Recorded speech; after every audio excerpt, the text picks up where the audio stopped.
Hi കൂട്ടുകാരെ, class 13ലേക്ക് എല്ലാവർക്കും സ്വാഗതം. നമ്മൾ ഇതുവരെ പഠിച്ച കാര്യങ്ങളൊന്ന് ഓർമ്മപ്പെടുത്തുകയാണ്.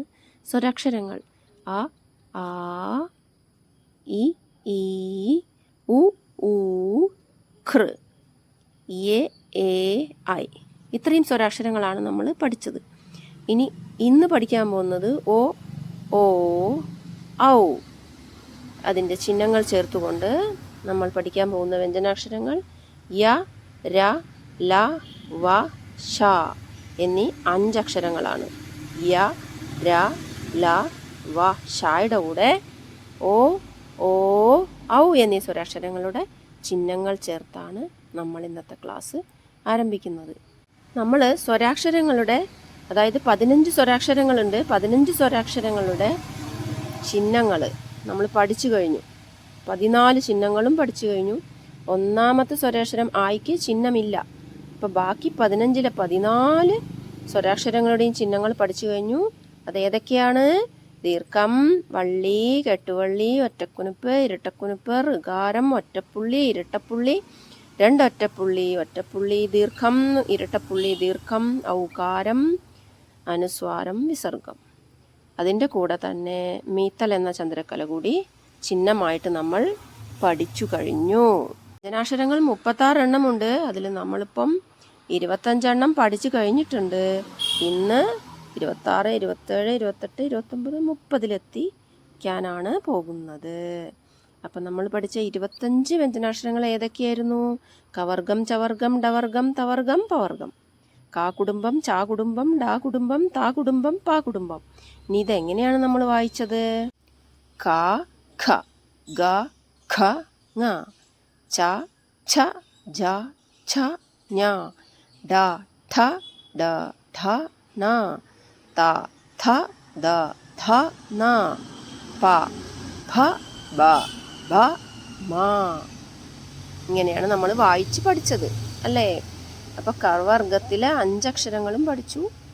അതിൽ ആദ്യത്തെ ആളുകളൊക്കെ ഖരമാണ്, രണ്ടാമത്തെ ആളുകളൊക്കെ അധികരമാണ്, മൂന്നാമത്തെ ആളുകളൊക്കെ മൃദുവാണ്, നാലാമത്തെ ആളുകളൊക്കെ ഘോഷങ്ങളാണ്, അഞ്ചാമത്തെ ആളുകളൊക്കെ അനുനാസികങ്ങളാണെന്നും നമ്മൾ പഠിച്ചു കഴിഞ്ഞു. ഇനി ഓ, ഓ, ഔ എന്നീ സ്വരാക്ഷരങ്ങളുടെ ചിഹ്നങ്ങൾ ചേർത്തുകൊണ്ട് യ, ര, ല, വ, ഷയെ എങ്ങനെ വായിക്കാമെന്ന് നോക്കാം. യോ, യോ, യൗ. ഒറ്റപ്പുള്ളിയും ദീർഘവുമിട്ടാൽ ഓ, ഇരട്ടപ്പുള്ളിയും ദീർഘവുമിട്ടാൽ ഓ, ഔകാരമിട്ടാൽ ഔ. അത് നമ്മൾ പഠിച്ചു കഴിഞ്ഞതാണ്. യോ, യോ, യൗ. രോ, രോ, രൗ. ലോ, ലോ, ലൗ. വോ, വോ, വൗ. Show, show, Zhou. ഇനി നമുക്കിതിനെ കോപ്പിയിൽ എഴുതാം. കോപ്പിയുടെ 13ാമത്തെ പേജിൽ. യാ എന്ന അക്ഷരം എഴുതാൻ കുറച്ചൊക്കെ ബുദ്ധിമുട്ടാണ് കുട്ടികൾക്ക്. നമുക്കെന്തായാലും യോ എഴുതി പഠിക്കാം. ഒറ്റപ്പുള്ളി യാ എഴുതുന്നത് എപ്പോഴും നടുക്കുന്നു തുടങ്ങി കാ എഴുതില്ലേ നമ്മൾ അതുപോലെ ഇവിടെ വരിക. എന്നിട്ട് ഇങ്ങോട്ട് പോയിട്ട് ഇതിനോട് മുട്ടിച്ച് ഇങ്ങനെ പോയാൽ മതി. അപ്പം യായി ദീർഘം കൂടി നമുക്ക് ഇട്ട് കൊടുക്കാം. യോ, യോ. ഇരട്ടപ്പുള്ളി നമ്മൾ പഠിച്ചതാണ്. വീണ്ടും നമ്മൾ യാ കുറച്ച് വളഞ്ഞു വന്ന് ഇങ്ങനെ പോയി യോ, യോ, യോ, യൗ,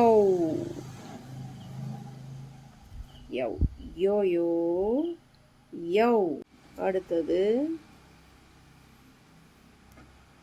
രോ,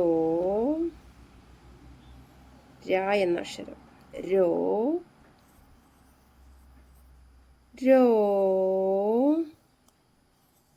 വീണ്ടും വീണ്ടും കാണണേ.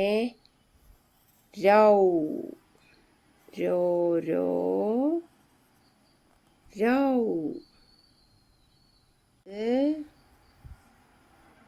Law, law, law. ല എന്ന അക്ഷരം. ലോ, ലൗ. ലോ ലോ ലൗ. ഒറ്റപ്പുള്ളി വാ ദീർഘം വോ, ഇരട്ടപ്പുള്ളി വാ ദീർഘം വോ, വാ ഔകാരം വൗ. വാ നമ്മൾ എഴുതാൻ പഠിച്ചതാണ്. അപ്പോൾ വോ വോ വൗ എന്ന് പറഞ്ഞ് എഴുതണേ. ഒറ്റപ്പുള്ളി ഷാ ദീർഘം ഷോ, ഇരട്ടപ്പുള്ളി ഷാ ദീർഘം ഷോ, ഷാ ഔകാരം ഷൗ. ഷാ എഴുതുന്നത് ഇങ്ങനെയാണ്. പറഞ്ഞ് എഴുതണേ. 13-ാമത്തെ പേജ് ഇങ്ങനെ എഴുതി നിറയ്ക്കാൻ മറക്കരുതേ. നമ്മൾ കഴിഞ്ഞ ക്ലാസ്സിൽ പഠിച്ച എ നോക്കൂ. എ എന്ന അക്ഷരം നീട്ടുമ്പോൾ നമ്മൾ ഇതിനെ വായിക്കുന്നത് ഏ എന്നാണ്. അതിങ്ങനെ എഴുതണം കേട്ടോ കോപ്പിയിൽ. അപ്പോൾ അത് നമ്മൾ കഴിഞ്ഞ ക്ലാസ്സിൽ എഴുതിയിട്ടുണ്ടായിരുന്നില്ല. നോക്കൂ, ഐ അതുപോലെ തന്നെ നീണ്ട് ഇവിടെ വന്ന് നിർത്തുക. ഐ ഇതും കൂടെ എഴുതി പഠിക്കണേ. ഈ ഐ എന്ന അക്ഷരത്തിന് ഒരൊറ്റ പുള്ളിയേ ഉള്ളൂ. നേരെ മറിച്ച് നമ്മൾ അക്ഷരത്തിൻ്റെ കൂടെ എഴുതുമ്പോൾ 2 എണ്ണം ഇടണം മുന്നിൽ. കൈ ഒരു ഒറ്റപ്പുള്ളി എയുടെ കൂടെ ഇട്ടാൽ ഐ എന്നാണ് സ്വരാക്ഷരം. പക്ഷെ നമ്മൾ മറ്റക്ഷരങ്ങളുടെ കൂടെ ഇടുമ്പോൾ 2 എണ്ണം ഇടണം. അപ്പോഴേ നമ്മൾ ഐ എന്നുള്ള സൗണ്ടിലേക്ക് പോവുകയുള്ളൂ. മാ ഇവിടെ ഇടുകയാണെങ്കിൽ മൈ, ച ഇവിടെ ഇടുകയാണെങ്കിൽ ചൈ, പ ഇവിടെ ഇടുകയാണെങ്കിൽ പൈ. അതും കൂടി ഓർത്തിരിക്കണേ. അപ്പോൾ 13-ാമത്തെ പേജിൽ നിറച്ചെഴുതുക.